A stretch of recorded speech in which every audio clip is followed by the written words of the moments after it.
Je m'appelle Valentine, je suis en première année d'architecture à l'EPFL et on se trouve sur le site du musée de la Croix-Rouge et du Croissant-Rouge à Genève, sur le projet fini du chantier collectif Alice.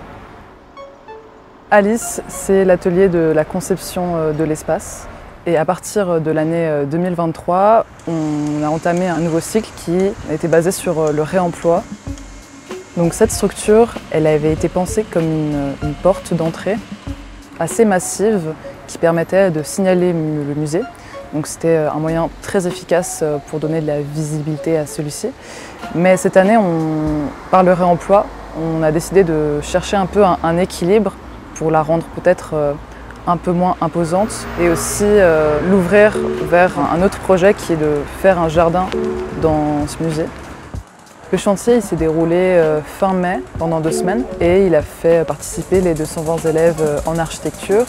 On était divisés en 3 sites différents, donc Feuillantine, Rigaud et le musée de la Croix-Rouge et du Croissant-Rouge.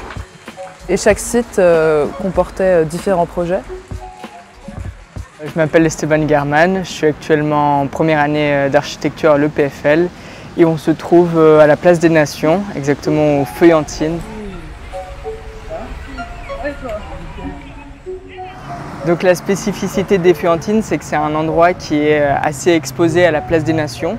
Il y a beaucoup de gens qui y passent mais qui ne s'y arrêtent pas forcément.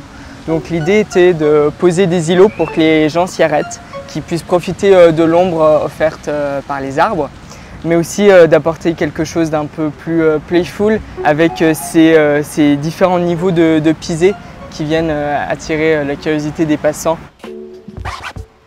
Les projets sur Feuillantine et Rigaud s'inscrivent dans une idée de revaloriser les différents lieux.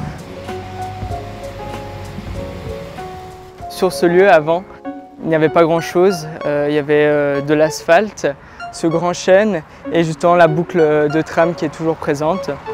Donc l'idée était de créer un lieu, de créer un espace pour les usagers et surtout pour les travailleurs autour.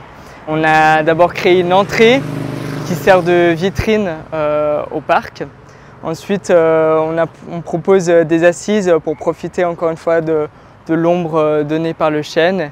Et un peu plus loin, l'Agora pour aussi proposer de l'ombre.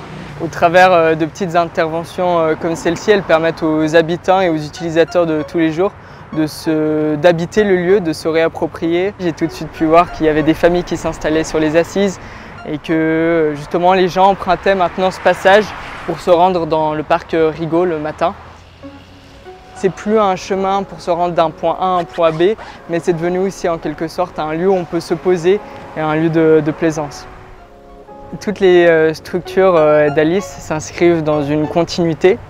L'Agora et l'entrée sont des structures qui ne sont pas figées, mais au contraire qui laissent la possibilité aux étudiants de la volée d'après de pouvoir les retravailler, les repenser et aussi de les améliorer, mais aussi de les maintenir, de les entretenir et de les faire vivre dans le temps. Je pense que ça nous introduit vers des enjeux qui correspondent à l'architecture de demain. Les besoins et les personnes ne sont pas immobiles et une architecture, ça a besoin de répondre à un monde qui bouge, quoi. En tout cas, moi j'avais cette idée en architecture qu'on allait construire de nouvelles choses flambant neuves. Le projet de fin d'année nous montre qu'à travers le réemploi, on peut proposer quelque chose de tout aussi concret que si on partait de zéro avec des matériaux neufs.